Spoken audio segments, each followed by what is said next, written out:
Bienvenue dans Memento Mori, le podcast qui parle du présent en prenant la fin comme point de départ. Je m'appelle Raphaël Charrier, je suis pasteur à Grenoble. Et je suis Mathieu Gérald, pasteur à Etup et on est tous les deux blogueurs sur le site toutpoursagloire.com. Et aujourd'hui, émission très spéciale. Très spéciale. Parce qu'on a la joie d'accueillir des petits nouveaux dans le game qui espèrent prendre notre place et notre audience, mais qui, franchement, est-ce qu'ils vont y arriver un jour ? Je ne crois pas. On se le demande. En tout cas, là, ils jouent à domicile. Ils faisaient les malins de leur côté de Coram Deo, mais ils sont chez nous. C'est Pascal et Guillaume. Salut les gars. Salut. Moi, j'aimerais juste dire, si vous voulez vous asseoir sur le trône, faudra vous asseoir sur mes genoux. D'accord, ok. Moi, j'avais juste une question à poser. Vous êtes rendu ça date des années 90, celle-là, non ? Peut-être. Mais vous êtes rendu à l'épisode numéro quoi, vous ? Ouais, je n'ai aucune idée. Numéro, on compte plus. Numéro 4. Nous, en fait, on fait un décompte. Nous, comme on est dans Memento Mori, on est parti de l'infini. Et puis c'est comme ça. On en est à notre 1492e épisode. Voilà, okay, non, c'est bien. Non, mais c'est juste parce que je savais pas si... Non, on a commencé à bloguer en 2012. Ok, c'est bien. Ben, moi aussi, mais dans les mois qui ont suivi, sous leur influence. Et puis ensuite, ils m'ont influencé pour aller sur WordPress. Et c'est là que... Non, t'as pas commencé en 2013, toi ? Ils ont voulu se débarrasser de Mes toi. premiers articles, c'était fin 2012. C'est une histoire de 4-5 mois avant. En fait, moi, je vous ai tous dépassé. Le héros a ouvert en 2011. Tu vois. Wow. On faisait pas grand-chose. Le pionnier. Mais... Ouais, c'était un pionnier. Mais tu sais, il y a Florent Vara qui nous a tous bouffé avec un poisson dans le net. Lui, il était là depuis 1972. Lui, il était déjà sur le Minitel. C'était 3615. 3615 Florent. Le pasteur vous répond au 3615 Florent. Oui, alors, en deux mots, pour celles et ceux qui ne vous connaîtraient pas, mais nos auditeurs fidèles vous connaissent parce que vous êtes déjà tous les deux intervenus. Pascal, tu es pasteur à Saint-Jérôme, dans une église réformée baptiste, c'est bien ça ? Exact. Et Guillaume, tu es aussi dans une église réformée baptiste à Montréal. C'est ça, absolument. C'est ça. Une église réformée baptiste urbaine. Voilà, c'est ça. Mais toi, tu es un Canada Dry, hein. Tu es pas un vrai Canadien. Non, je suis pas un je suis pas canadien. Mon fils est canadien. Je sais pas si ça compte, mais il est canadien. Ah ouais. Ouais. Ah, il a la nationalité. Il a la nationalité canadienne et la nationalité française. Est-ce qu'il va être très bon ? Tu sais ce que c'est, Guillaume ? Est-ce que quoi ? C'est quand il va rentrer en France, il aura un accent canadien de malade. Non. Mais là, si. Et ça va être un truc de fou. On va rentrer en France, il commencera à peine à parler, je pense. Ben oui, puis leur église, c'est une église de réfugiés français. Il y a beaucoup de Français, des hispanophones. Les Québécois sont pas en majorité. Il y a pas un Québécois dans cette église. Il y en a. Il y a des Québécois, mais ils sont pas en majorité.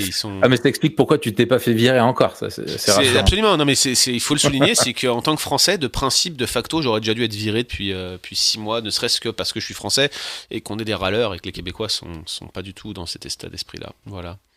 Excellent. Alors les gars, merci d'être présents avec nous pour cet épisode. Vous avez donc le podcast ensemble Coram Deo, qui veut dire, hormis la pub pour le Deo, ça veut dire face à Dieu, devant Dieu. Voilà, devant la face de Dieu. Non, mais si tu voulais rester avec l'idée d'un slogan de Déo, tu pourrais joindre avec ça là, le podcast qui répand à la bonne odeur de Christ en tout lieu. Quelque chose comme ça, là, rapprocher ça de Corinthiens. Ouais. Aux uns, une odeur de mort. Oui. Aux autres, et on s'arrête là. Aux uns, une odeur de mort. Donc, les gars, c'est chouette de pouvoir faire ce podcast ensemble. On a des épisodes en commun, donc 2 épisodes qui sont sur Coram Deo et que vous pouvez retrouver en lien via Le Bon Combat et bien sûr ce podcast-là sur Tout pour sa gloire. Aujourd'hui, l'idée pour nous était de parler tous les quatre, comme nous avons tous les quatre un ministère internet, voire Minitel pour Florent. Pour Florent, il n'est pas avec nous, mais les absents ont toujours tort. Donc il faut se souvenir voilà, de ça. Depuis longtemps sur Internet. Si on est sur Internet, c'est parce que on croit qu'il y a une utilité à être sur Internet. Et l'idée, c'était d'avoir une discussion ensemble sur l'utilité. Pourquoi finalement avoir un ministère en ligne alors que peut-être déjà dans l'Église Si vous êtes comme moi, je le sais, vous auriez de quoi remplir 2 plein temps sans problème. Pourquoi dégager du temps pour bloguer, pour faire des podcasts? Ça, ce sera la première question.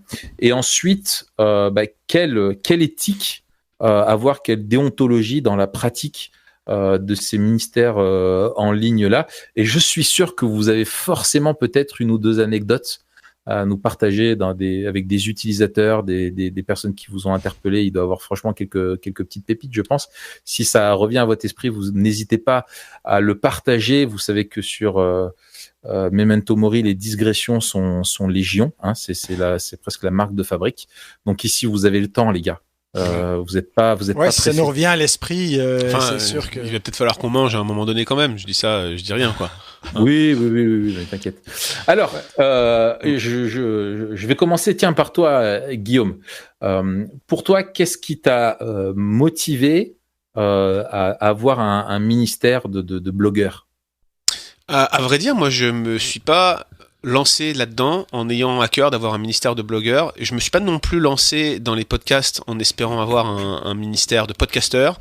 Mon historique, c'est que avant de partir aux États-Unis en 2013, dans les mois qui ont suivi, l'année qui a suivi, j'avais un gros groupe de personnes que je suivais en termes de discipulat, qui n'étaient pas forcément dans mon église, des jeunes qui étaient un peu en déshérence, qui était d'aller d'église en église et puis n'arrivait pas trop à se figer, on essayait de remédier à cela.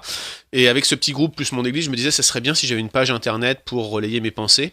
À l'époque, j'avais rencontré Stéphane. Avant de rencontrer Mathieu, j'avais rencontré Stéphane. On échangeait bien ensemble, on était devenus bons potes.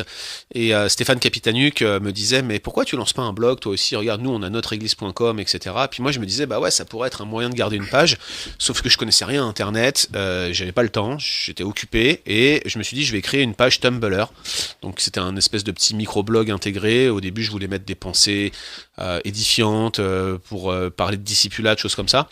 Absolument pas l'envie de faire un blog de théologie. J'ai lancé ma page, ça a bien marché, ça a eu un franc succès. J'avais beaucoup de suivi, puis finalement on est passé sur WordPress courant 2013, pareil sous l'influence des amis de notre église qui est depuis devenu Tout pour sa gloire où vous bloguez aujourd'hui. Donc ça a commencé comme ça. Concernant les émissions de radio, donc de nos 2 blogs en fait, Tout pour sa gloire et Le Bon Combat, ça a été, je pense, l'influence de Pascal qui m'a conduit à cela.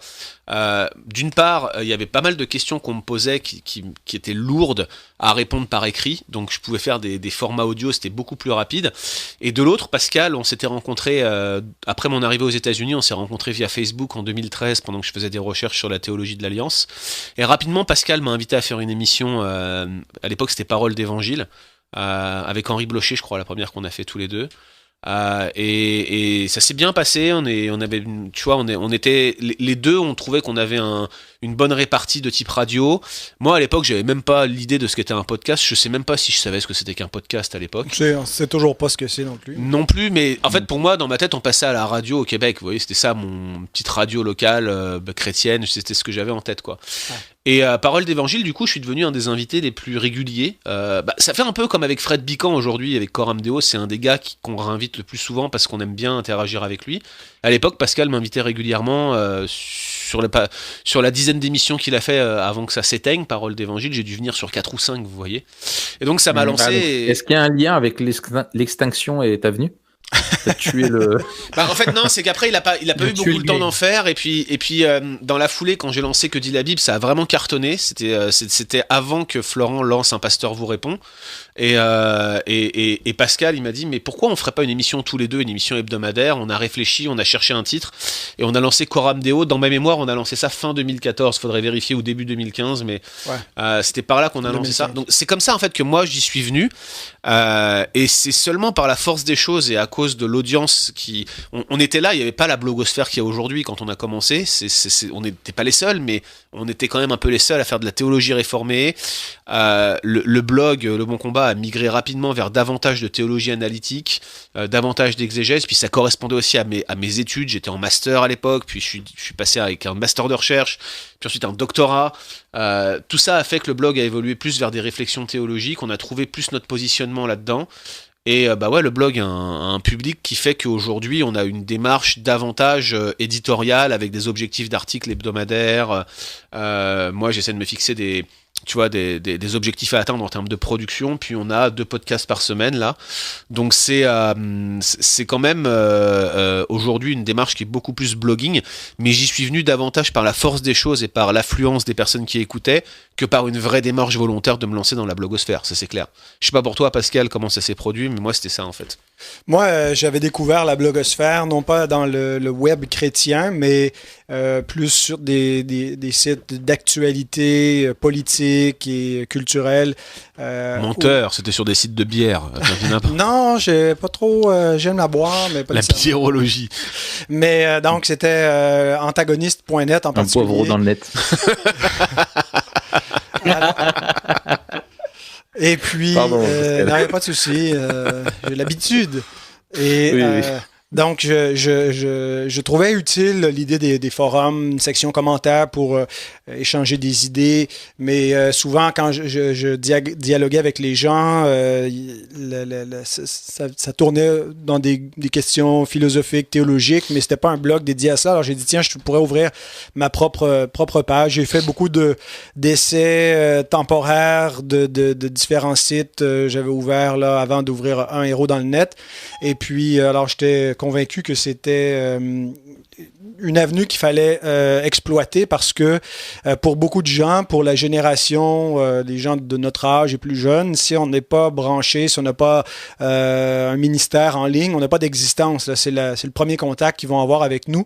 Alors, je me suis dit que je pouvais pas juste être dans l'église locale sans développer ce côté-là. Puis tout de suite, quand j'ai présenté ça à notre conseil d'église en leur disant, je pense qu'il faut investir un peu pour acheter l'équipement radio. Puis en parallèle, il y avait notre église sœur à Québec qui venait d'ouvrir la station CFOI en 2007. Alors, on songeait à l'idée de faire une répétitrice, mais avant même qu'on ait notre station de radio, on s'était dit, les gens de Québec nous avaient invités à dire, ça serait bien que vous fassiez des émissions pour nous. On pourrait participer à ce projet-là, puis éventuellement avoir votre répétitrice à Saint-Jérôme.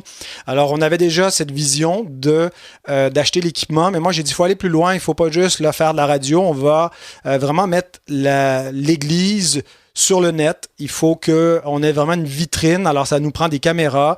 Il faut qu'on diffuse le culte ou à tout le moins qu'on enregistre les sermons. On les enregistrait déjà en audio, mais avec une qualité médiocre.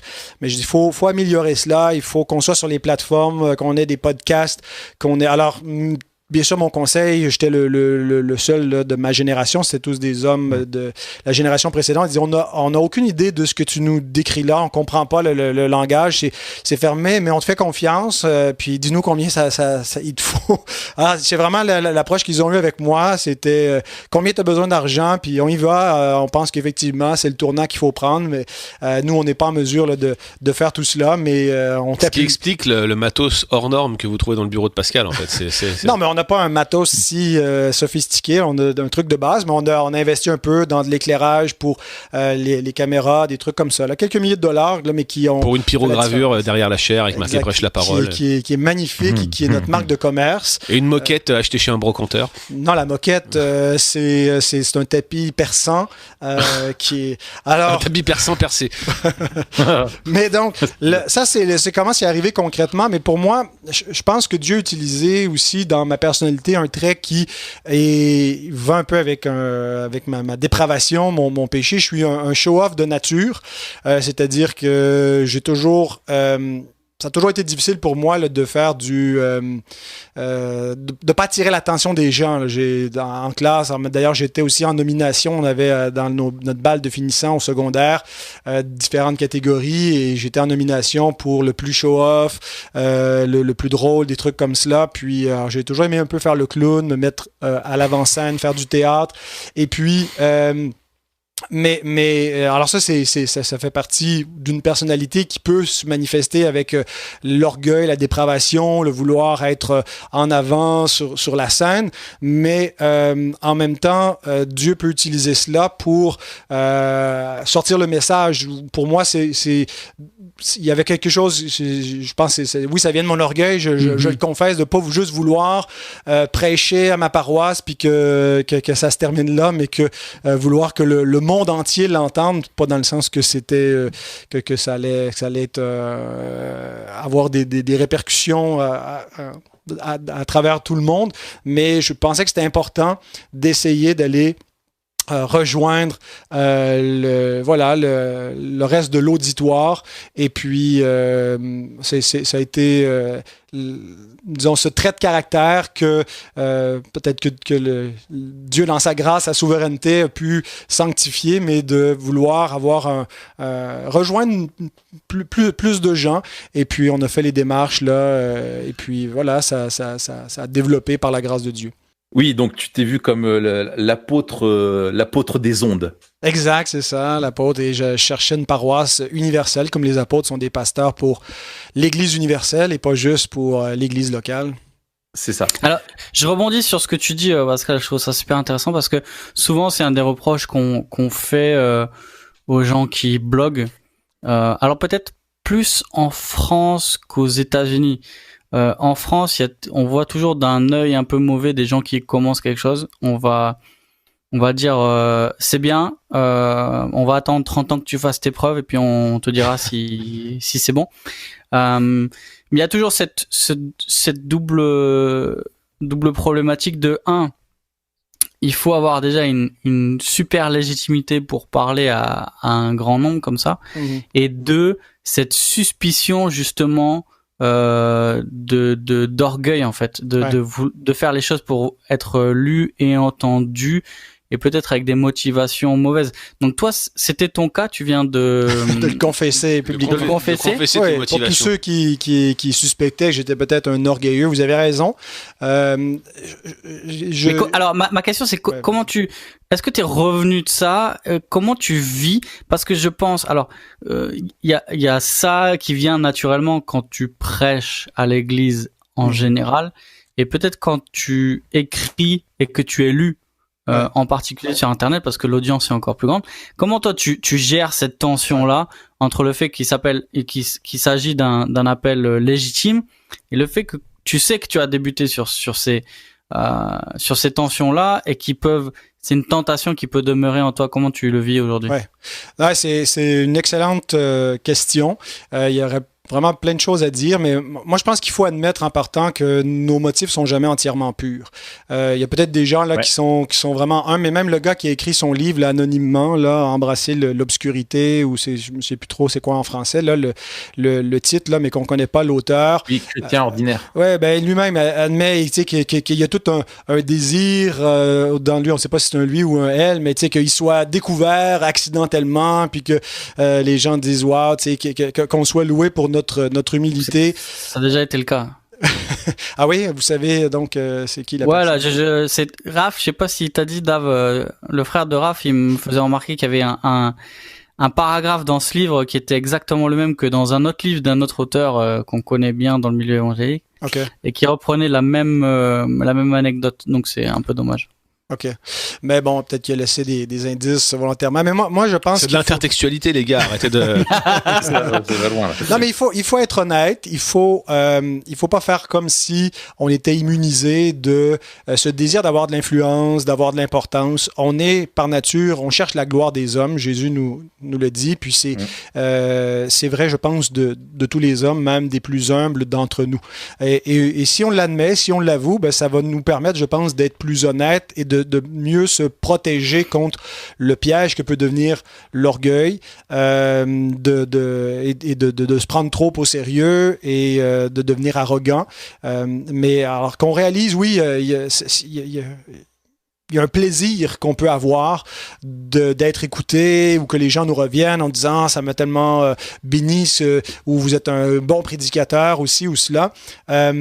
je pense qu'il y a un côté de nous qui peut se réjouir légitimement dans le sens qu'on se dit, OK, Dieu m'utilise, je suis un serviteur inutile que Dieu utilise malgré tout. Je suis pas utile à Dieu, mais je peux être utile à des frères et des sœurs et on peut se réjouir de cela, comme Paul, d'une certaine façon, glorifiait son ministère et se réjouissait de ce que Dieu faisait, de ce que la grâce de Dieu faisait au travers de lui.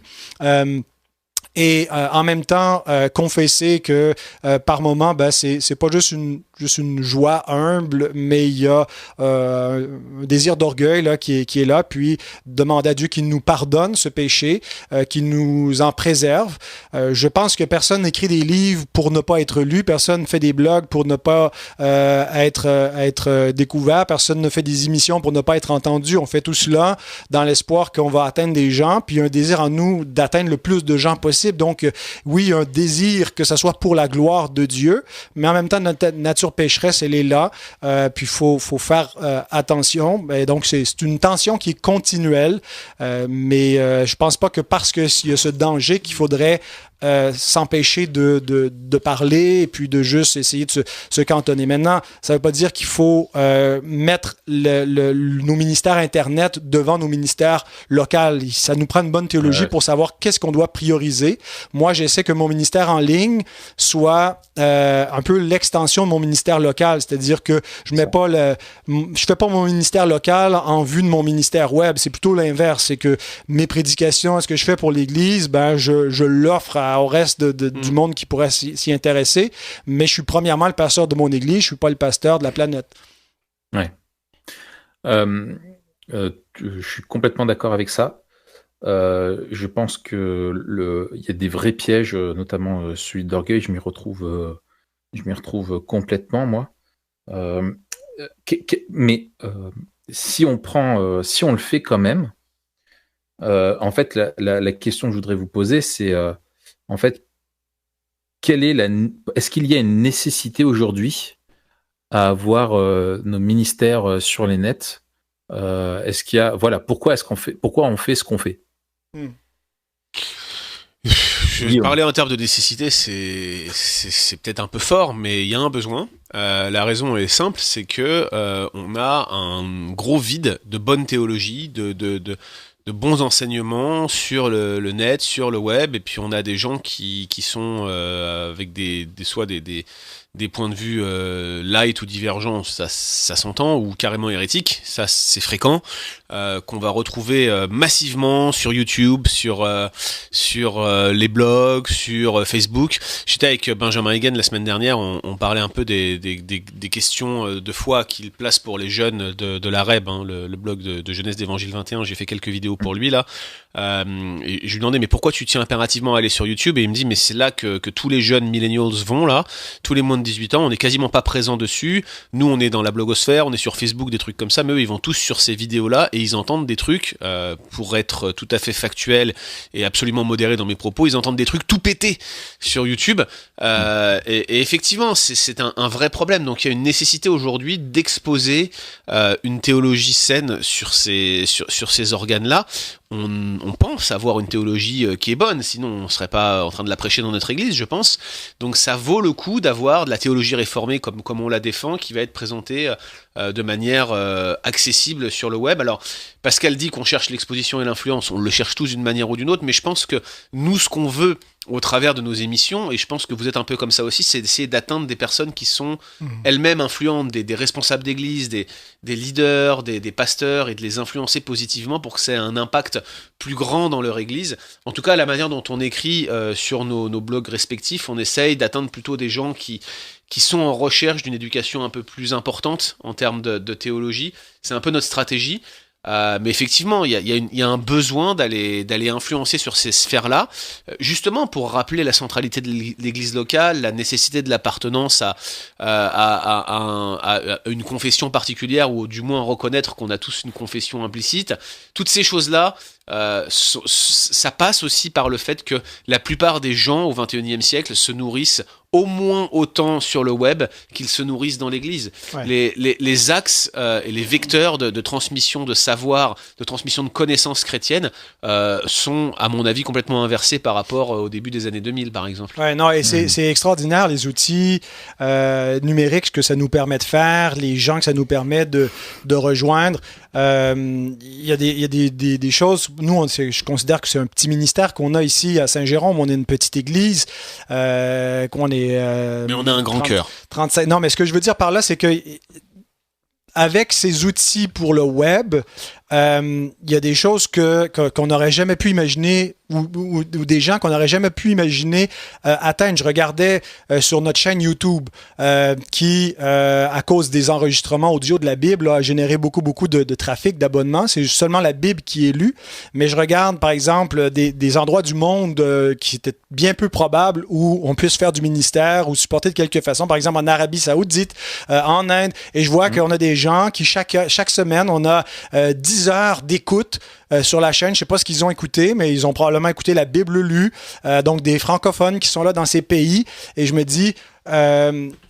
le web, il y a une sorte de démocratisation des instruments. On n'a plus besoin d'avoir là, des ressources à plus finir, beaucoup d'argent, puis une grosse structure pour faire de la mission. Ça devient un champ missionnaire. Le monde est comme accessible à partir de chez nous. Et ça, c'est ce que nous donne l'Internet. C'est presque trop beau pour être vrai de dire qu'on peut faire la mission partout dans le monde sans quitter notre demeure. Mais il y a quand même ça. On peut... en utilisant bien cette technologie-là, rejoindre vraiment une foule de gens. Et on regarde, on a reçu Samuel Plante de Ça me parle, qui fait de l'évangélisation en utilisant cela. Je veux dire qu'il y a un succès d'un John Wesley. Je veux dire, il fait des 100 000 vues. C'est sûr que sur Internet, c'est différent à réunir 100 000 personnes que de le faire en live.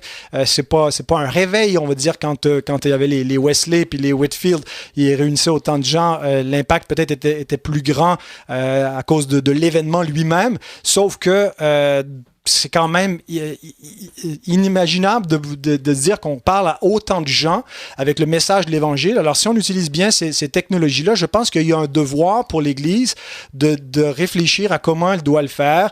Maintenant, c'est pas nécessairement donné à tout le monde. Ça vient avec des dons particuliers.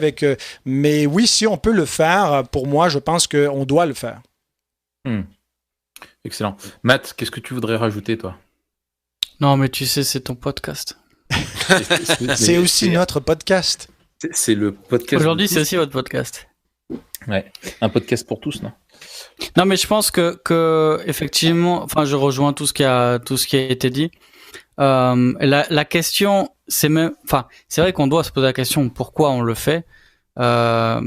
Mais la vraie question, peut-être aussi, qui, à un moment donné, nous a maintenus à flot, parce que c'est aussi de la discipline, c'est aussi beaucoup de travail, c'est aussi parfois des désillusions, des attaques. Il y a une charge particulière à faire ça sur Internet. Il y a une dimension du ministère public aussi où tu te fais fumer. Alors un des partis pris qu'on a eu à notreéglise.com à la base, ça a été justement de façonner avec soin une communauté qui est saine, et du coup on a été assez préservé, mais quand même il y a des trolls, il y a des gens qui te disent des choses méchantes, etc. Enfin bref, ça c'est inhérent à Internet. Mais une des questions qui nous a, vous me dites les gars, c'est le cas pour vous, qui nous a maintenus, c'est même pas pourquoi il faudrait faire ça, c'est surtout ce serait quoi la bonne raison pour que j'arrête? Pourquoi il faudrait ne pas le faire? Parce qu'en fait, à un moment donné, ça paraît évident. Nous, comment ça a commencé notreéglise.com? Ça a commencé, on était en première année à l'Institut biblique de Genève. Ah, je me souviens, vous étiez en train de vous ennuyer, vous faisiez rien et tout, ça me parle. Exactement. Non, en fait, moi, à un moment donné, je sais pas, j'ai eu un fardeau pour ça, et je me suis dit, mince, il y a rien en ligne. Moi, dans mes études, j'étais à l'école des études à Paris, j'avais un petit blog de recherche, donc j'avais commencé à m'habituer à écrire. Et puis là, quand je regardais un peu la blogosphère évangélique, ça manquait de bonnes ressources, on va dire, avec une doctrine réformée. Même si à l'époque, je pense pas que je me serais défini comme ça parce que je connaissais pas grand-chose. Bref, j'ai proposé ça à un responsable dans le monde évangélique. Il m'a dit ah super, bonne idée. Et puis il m'a jamais donné suite. Et en fait, c'est comme ça qu'on a commencé avec Stéphane, sans prétention, en faisant beaucoup de recensions, en donnant la parole à des gens qui s'exprimaient mieux que nous, qui avaient beaucoup plus de sagesse que nous. Et on a commencé petit à petit, mais c'était une évidence, comme tu disais Pascal, c'est une évidence. Pourquoi il y a autant de gens sur Internet et pourquoi il y a pas de contenu plus accessible. Et je pense que ça a aussi participé à un mouvement qu'on a vu. Je sais pas si vous vous rappelez, mais il y a 10-15 ans, regardez le nombre de bons livres qui sont sortis en français de théologie depuis une dizaine d'années. C'est incroyable. Moi, quand je me suis converti, il y avait, j'allais pas dire qu'il y avait rien, mais comparé à ce qu'il y a aujourd'hui, je sais pas, c'est peut-être un x5, x6. Il y avait rien et c'était extraordinairement polarisé vers une vision ultra dispensationaliste du mouvement évangélique de l'époque. Enfin, tu vois, c'était vraiment. Oui, il n'y avait pas grand-chose qui correspondait à de la théologie qu'on défend aujourd'hui, quoi. C'est ça. Et à un moment donné, pour moi, il y a eu une convergence un peu de plusieurs trucs avec l'ouverture de blog, la naissance d'Évangile 21 aussi en même temps. Des gens qui se mettent à bloguer, des réseaux qui se forment, l'arrivée aussi une théologie plus réformée évangélique, avec une importance accrue d'une saine doctrine, et tout ça a fait en fait que ça contribue assez naturellement à l'émergence des sites, quoi. Ouais, puis c'est un mouvement qu'on voit en francophonie, mais je pense qu'on a vu beaucoup aussi aux États-Unis. Je ne sais pas si pour vous, il y a une influence des États-Unis, mais pour nous, elle est vraiment directe, là, avec la Gospel Coalition et puis les livres qui s'écrivent dans ces cercles-là. Je pense qu'on moissonne un petit peu ce fruit, cette semence qui a été semée il y a plusieurs années, mais comme s'il y a une ressurgence conservatrice, là, qui est de tendance calviniste, mais pas nécessairement exclusivement ou confessionnellement, mais qui impacte la plupart des milieux évangéliques en Occident, et ça, c'est une très bonne chose. C'est clair. Moi, pour ensuite, on va parler de l'éthique, peut-être qui est importante dans ces ministères-là.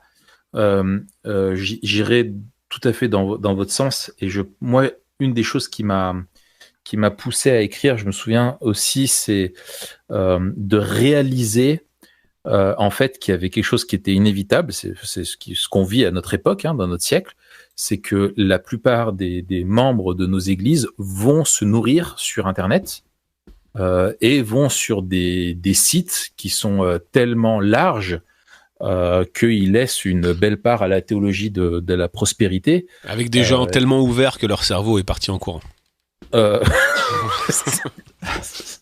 C'est pas mal celle-là. Et moi ça m'a fait peur, quoi.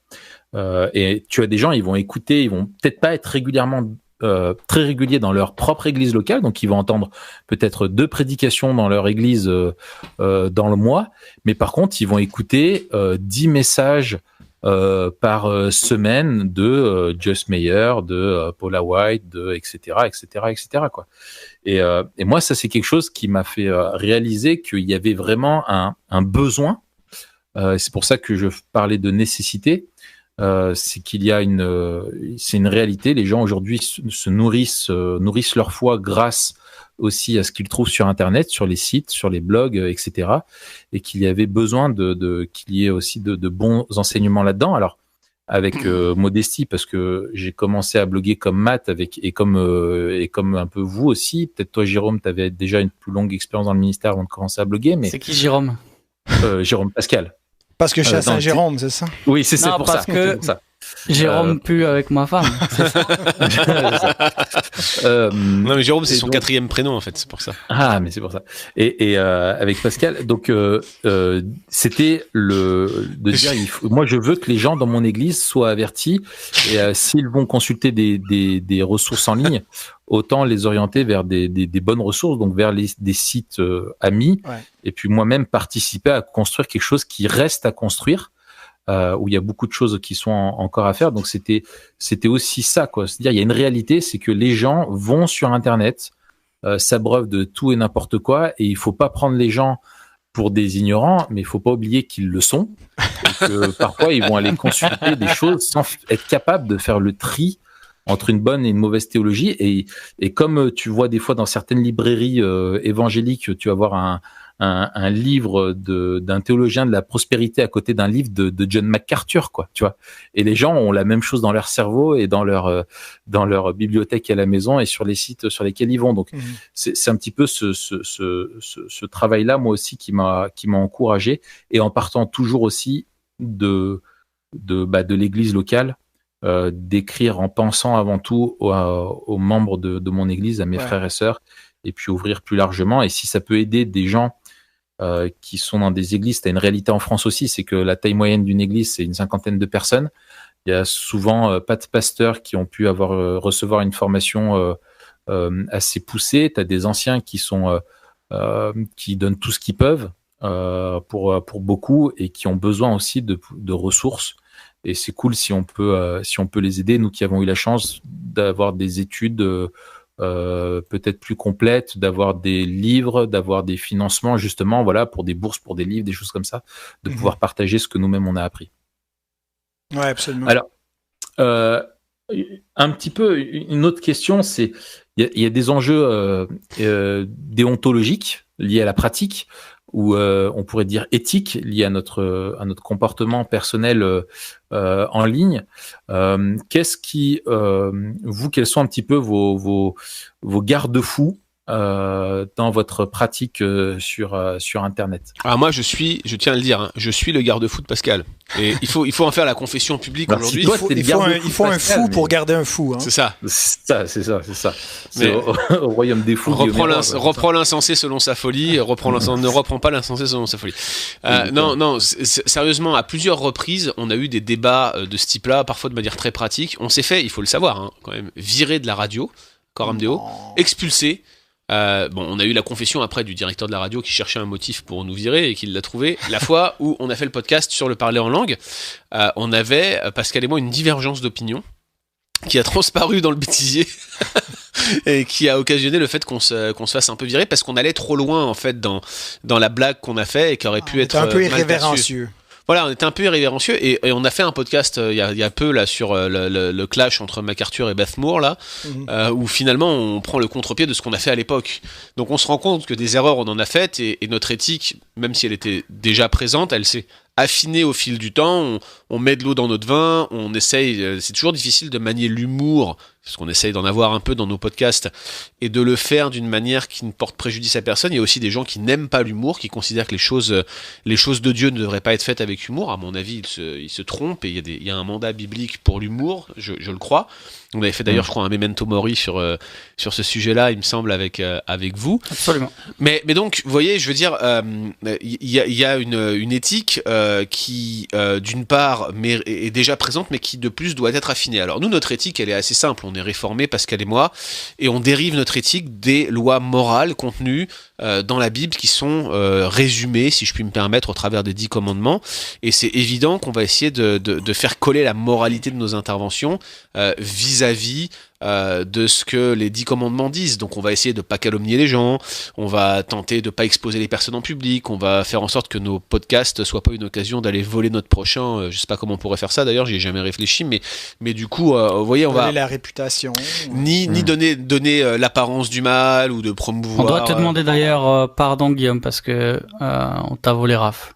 Oui, mais non, mais c'est pas du vol. Non, mais par contre, nous, de se faire voler... Il a fait genre, il était malade, et puis un jour, il est réapparu sur vos ondes. Moi, j'ai dit, bon, bah écoutez, si la maladie conduit à ça, qu'est-ce que vous voulez que je fasse? Comprenez, c'est... voilà. Il y aurait, c'est ça, avec le petit Marcel. Puis, le jour où l'émission Marcel, j'ai dit c'est bon, tu peux partir.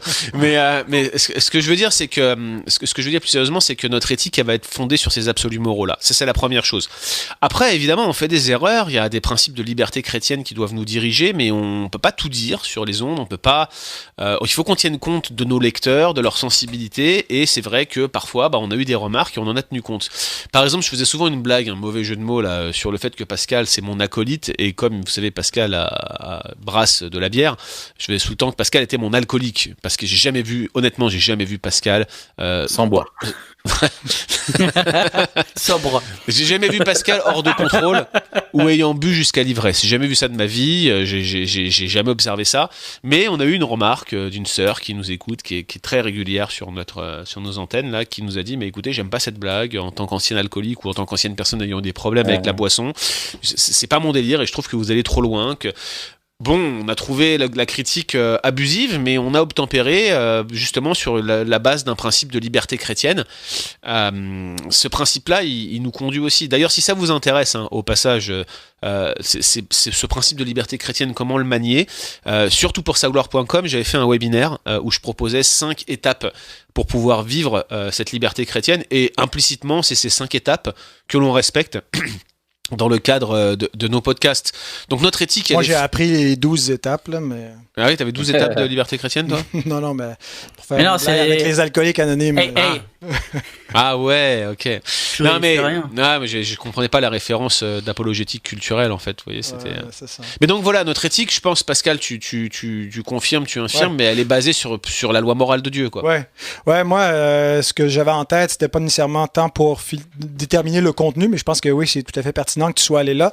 Mais notre comportement en ligne, moi, quand j'ai commencé à discuter au début sur les réseaux et tout cela, je sautais souvent dans l'arène avec les gunbox, avec un et l'autre. Mais bon, il faut vraiment réaliser que on parle pas à une personne virtuelle, on parle à une personne réelle via un médium virtuel. Et puis, alors, il faut faire attention aux commentaires qui peuvent parfois être un peu acerbes ou au vitriol. J'ai eu des moments où je m'impatiente quand il y a des gens qui viennent troller, comme on dit. Je pense que c'est un des principes éthiques là, que j'essaie de mettre en pratique, c'est de pas perdre mon temps. J'essaie de voir mon temps comme des pierres précieuses que je dois pas jeter devant des pourceaux. Alors, de réaliser que il faut racheter le temps et les médias, les réseaux sociaux, le ministère web, ça peut être très chronophage, bouffer le temps et puis bouffer du temps précieux. Par exemple, ma femme me reproche par moment quand je suis distrait à la maison par mon téléphone. Alors, de séparer les choses, c'est-à-dire si je dois aimer ma femme comme Christ a aimé l'Église, si je dois être un bon père, être présent d'esprit, être présent avec les gens avec qui je me trouve, alors par exemple, faire cette pratique, pour moi, c'est de l'éthique, c'est de l'amour, essayer d'apprendre à mettre le téléphone de côté, d'être avec les gens avec qui je suis, donc de pas laisser là, le ministère Internet complètement envahir ma vie. Alors, si ma femme écoute ça, elle va peut-être rire un peu là, en disant que je n'y suis pas encore parvenu, mais j'y travaille, chérie. Voilà, le comportement en ligne, faire attention dans nos propos, vraiment d'honorer le Seigneur, de réaliser que il y a des gens aussi qui vont lire. Des fois, on pense juste à la personne avec qui on échange, et puis on a envie de lui mettre une droite. Alors, lui met une droite en argument, mais des fois, c'est pas édifiant pour les gens qui vont lire ça ou qui n'ont pas... je pense que nos chicanes évangéliques, nos débats de théologie pour les gens de l'extérieur, c'est un peu hermétique, puis ça a l'air weird un peu si on fait pas attention quand on s'attaque les uns les autres sur la place publique. Alors ça, j'essaie vraiment d'éviter il fut un temps où je trouvais que les controverses, c'était intéressant et utile, puis ça générait des clics, mais j'essaie de m'en garder. Et donc d'avoir il y a pas longtemps j'ai découvert qu'il y a une personne qui j'ose pas dire qu'elle trollait parce qu'elle pourrait entendre l'émission là, mais ça faisait je dirais une 50aine de commentaires et plus qu'on m'envoyait sur un article sur le cessationnisme, et donc la personne était charismatique, puis on m'a relancé, puis ça a duré un débat pendant plus d'une année là, puis des longs commentaires, puis bon, j'étais patient, j'essayais de répondre. Alors ça le cessationnisme et les adventistes, ce sont ceux qui sont les plus déterminés. Ils ne lâcheront pas le morceau jusqu'à ce que mort s'en suive. Mais tout ça pour dire que je découvre en demandant l'adresse courriel d'une amie qui fait l'école maison avec nous, qu'elle m'envoie l'adresse courriel de son mari. Je devais communiquer avec lui. Alors, je reçois l'adresse courriel et je vois c'est l'adresse de celui qui m'écrit depuis 1 année et demie, 2 ans sur le site avec qui... Là, la connexion se fait. Je dis, OK, je suis en train de parler avec ce gars-là, mais j'ignorais parce qu'il utilisait un pseudonyme. Et puis là, heureusement que je suis demeuré poli avec lui puis que je l'ai pas envoyé promener. Mais de réaliser, voilà, qu'on échange avec de vraies personnes. Peut-être qu'on les connaît pas, on sait pas à qui on a affaire. Et puis qu'on pourra peut-être éventuellement les croiser, puis on a intérêt donc à faire attention, puis se rappeler qu'il y a des gens qui nous lisent en ligne. Donc, c'est pas juste quand on écrit des articles, mais des commentaires aussi. Alors, de se rappeler cela. Ouais. Matt? Moi, il y a deux principes. Alors, bien sûr, la loi morale comme guide, peut-être de manière plus particulière. Moi, il y a 2 principes que j'essaie de garder à l'esprit. Le premier, c'est l'humilité. Pour plusieurs raisons. Alors, d'abord parce que je suis quelqu'un d'orgueilleux. Deuxièmement, parce que le ministère en ligne présente des dangers particuliers, notamment liés à l'exposition. Ça, on en a parlé dans la première partie. Mais aussi l'humilité dans le sens de faire les choses pour les autres, de les placer avant nous, et de pas considérer en fait que j'ai le droit parce que je suis quelqu'un de dire quelque chose, mais de dire non, je veux replacer mon ministère dans une démarche d'humilité et de faire ça pour les gens, et aussi me rappeler de pas confondre l'audience avec la maturité. C'est pas parce qu'il y a beaucoup de gens qui me lisent que je suis quelqu'un de mature, et il faut se garder de 2 extrêmes à mon avis. Le premier, ce serait de considérer que qu'il faille 30 ans de ministère pour pouvoir commencer à écrire, comme parfois certains ont pu le laisser sous-entendre quand ils parlaient de nous. L'autre extrême, ce serait de dire que c'est normal d'avoir un ministère avec une portée comme celle que l'on a, en n'ayant pas encore fait ses preuves. Et donc l'humilité, ça m'aide à me dire attention, je pense que j'ai reçu un appel de Dieu particulier, rien de mystique, mais une vocation particulière à œuvrer sur Internet. Mais attention, parce que c'est vrai qu'aujourd'hui j'ai très très peu d'expérience et que je veux pas faire l'expert. Je veux juste partager des choses que j'ai découvertes qui me rendent encore plus admiratif de la personne de Christ, de la gloire de Dieu. Je veux encourager les frères et sœurs, et c'est pour ça que je fais ça. Donc, première chose, l'humilité. Deuxième chose, la bienveillance. Si tu m'avais demandé tout à l'heure, il y a quelques semaines, bien sûr, quand on enregistrait le Coram Mori sur la pénibilité. Tout à l'heure, virgule, il y a quelques semaines. Ouais, c'est ça, parce que comme je sais, c'est le temps eschatologique, tout ce, tu vois. Tous ces temps. Si tu m'avais demandé qu'est-ce qui est pénible pour toi il y a quelques temps, si j'étais encore sur Facebook, je t'aurais dit les commentaires sous mes articles. Ça, c'est vraiment pénible. C'est un truc de fou. Et en fait, moi, je me demande, mais purée, si on mettait de la bienveillance dans nos rapports, comment ça changerait tout? Et c'est pour ça que moi, j'essaie de le faire en premier. Dès qu'il y a un débat, dès qu'il y a quelque chose, moi je serais aussi plutôt comme Pascal à dire bah vas-y viens, on en parle, viens on sort. Mais non, comment la bienveillance elle peut changer nos rapports sur Internet, et montrer aussi la sagesse infinie du plan de Dieu dans l'Église. Parce qu'à chaque fois qu'il y a des commentaires tout pourris, je me demande, mais franchement, mais quel témoignage ça laisse, c'est un truc de fou quand même. Ouais. Comment, des fois je lis des trucs, je dis, mais le gars il me connaît pas, il m'a jamais vu, on s'est jamais parlé, mais comment tu peux parler comme ça à quelqu'un, c'est un truc de fou. Et comment il peut être aussi précis en plus en parlant comme ça, c'est ça qui me, tu vois. Non mais franchement, le gars il dit ça dans la queue au supermarché, il s'en prend une, tu vois ce que je veux dire? Ouais, c'est comme l'autre qui avait parlé de la communication des idiomes, hein, c'est la contraction entre idiot et Guillaume. Ouais, celui qui a dit ça, je tiens à le dire, c'est vraiment ah ouais. C'est vraiment un bon un jambon.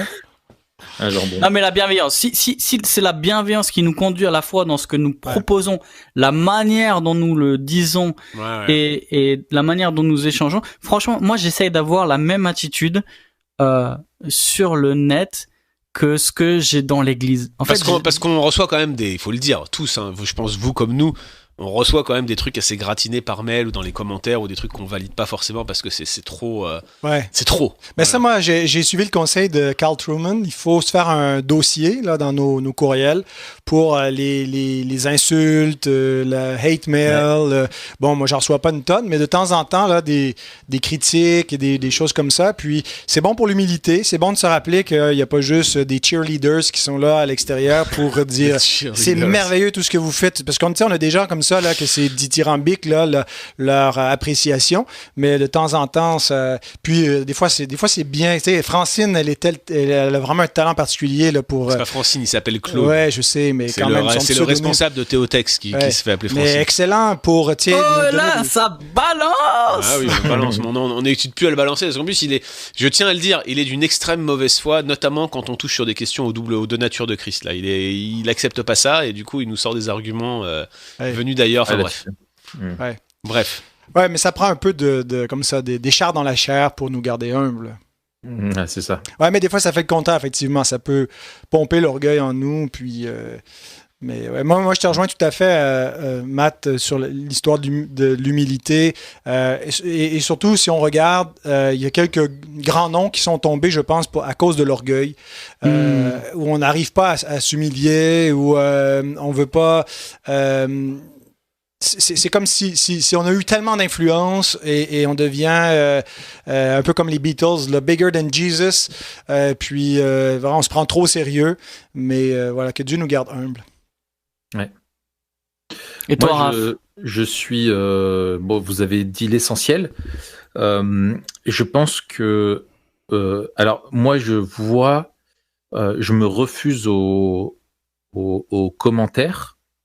J'ai quitté Facebook et tous les réseaux sociaux. En fait, j'en ai absolument aucun parce que justement, en fait, j'en avais marre de voir comme les chrétiens se ridiculiser. Alors, ça pourrait paraître prétentieux quand je dis ça, mais mon problème, c'était que j'avais raison et les autres torts. Alors, j'avais raison. Et c'est vrai que le peuple de Dieu démontre bien plus souvent, malheureusement, son besoin encore de grâce et de patience de Dieu plutôt que sa sagesse, malheureusement. Et ce manque de grâce, justement, de bienveillance dans les échanges. Mais moi, si je ne postais pas, parce que j'ai jamais trop été dans j'ai plutôt été dans une attitude de dire, moi, je poste des choses, je produis. Il y en a qui produisent, d'autres qui vont commenter. Moi, je préfère être du côté de ceux qui produisent plutôt que de commenter les autres. Sauf quand il y a un article sur les idiomes, là, je peux pas m'en empêcher. Mais du coup. Mais par contre, je regardais sur les réseaux sociaux et je voyais ce comportement-là. Et moi, en fait, dans mon coin, j'étais hyper présomptueux et orgueilleux à me croire au-dessus des autres parce que je les voyais en fait faire et dire n'importe quoi sans réfléchir. Et en fait, j'ai vu que je nourrissais aussi. Si je postais pas, en tout cas devant Dieu, mes pensées étaient postées, si je puis dire, et je glorifiais pas Dieu. C'était trop une occasion de chute, donc j'ai dit je quitte ça. Et finalement, mon seul ministère tangible, il est celui de mon église locale, puisque en fait, quand j'écris un article, je le valide, il est posté. Je m'occupe absolument pas des réseaux sociaux. J'ai aucune idée des taux de clics, de machin. Enfin, je suis complètement étranger à tout ça. Et je reste moi simplement dans une attitude de production. Donc ça c'est finalement quelque chose qui m'aide. Et alors c'est Mathieu qui m'avait parlé de ça, et je dois rendre à Mathieu ce qui est à Mathieu. Qui m'avait encouragé. En fait, Guillaume et Mathieu sont les deux peut-être qui, avec Stéphane aussi, Kipitaniuk, les trois qui m'ont encouragé à écrire. Et en fait, je parlais de la légitimité de l'écriture, qui était une vraie problématique. Et il me disait, mais en fait, t'écris et lis que ceux qui veulent bien te lire et qui te trouveront légitime à leurs yeux. Donc, faut pas trop se prendre la tête avec ça. Et en se concentrant sur le fond, sur la théologie de ce que l'on écrit. Mais l'autre argument qui m'avait encouragé, c'était toi, Matt, qui me l'avait dit, c'était de voir l'écriture aussi comme une discipline spirituelle et de s'imposer en fait d'écrire régulièrement participe aussi à l'auto-formation, au développement d'une pensée théologique où on a peut-être des petites brides, des petites idées, des petits sujets et en fait finalement je me sers il y a un côté égoïste, c'est que je me sers autant que je sers les autres finalement quand je produis tout ce contenu là. Après ce qui m'aide aussi pour moi c'est d'écrire, ne jamais oublier que j'écris en tant que pasteur, pas juste en tant qu'auteur, mais en tant que pasteur, j'ai une église à ma charge et quand j'écris, finalement, j'embarque avec moi mon église. Si je manque de sagesse, si je manque de grâce ou si je manifeste beaucoup d'orgueil, etc., finalement, l'opprobre éclabousse aussi mon église et je dois faire attention à mes frères et sœurs et aussi, ça me pousse à la cohérence. Parce que si j'ai des membres de mon église qui me voient écrire des choses que je ne vis pas dans l'église, je serais totalement disqualifié, quoi. Et je sais qu'il y en a qui me lisent dans mon église, donc ça m'aide aussi à me dire il faut être authentique et pas avoir un personnage sur les réseaux sociaux ou sur Internet et un autre dans la vie normale, quoi, ordinaire de tous les jours. Ouais, de jouer un jeu. Exactement. Être intègre en fait au final. Très bien. Eh ben, merci les gars pour ces partages. Merci à vous. C'était super bon de nous entendre. Ouais. Faudra qu'on se refasse ça dans quelques temps. Ouais. Au 150e, au 200e, au 100e, vous comptez pas. Voilà. Non, vous reculez, c'est à rebours. Non, on recule, ouais. Ouais, non, mais on se fera ça ensemble. En tout cas, on peut vous écouter sur toutes les plateformes possibles, imaginables. Vous êtes de partout. C'est l'ubiquité virtuelle. Exactement. Et quel merveilleux don. Donc Coram Deo et puis via le Bon Combat aussi, on peut retrouver tous les épisodes. On a l'habitude de laisser un mot-clé pour voir s'il y a des gens qui nous écoutent jusqu'au bout. Ouais. Je crois qu'il n'y a jamais personne qui y répond. Si. Les gars, on est 4. Je vous en avais donné un dans un oui, je pense. Oui. Ouais, moi c'est plus parce que tu vois, pour rejoindre avec l'émission, c'est chronophage. Là, je dis bon, est-ce que je vais aller leur montrer, leur faire un petit coucou, un petit clin d'œil que je les écoute, mais je les ai vos mots. Pascal, c'est le seul qui écoute les mots clés parce qu'il vous écoute en x3. Là, il écoute en prenant la fin, tu vois. C'est quoi le mot-clé là? Le mot-clé, on veut le mot-clé. C'est toi, tu peux en inventer un. Allez, à vous l'honneur, le mot-clé. #idiome. #idiome. Et ben voilà, c'est nickel. Matt, je te laisse conclure.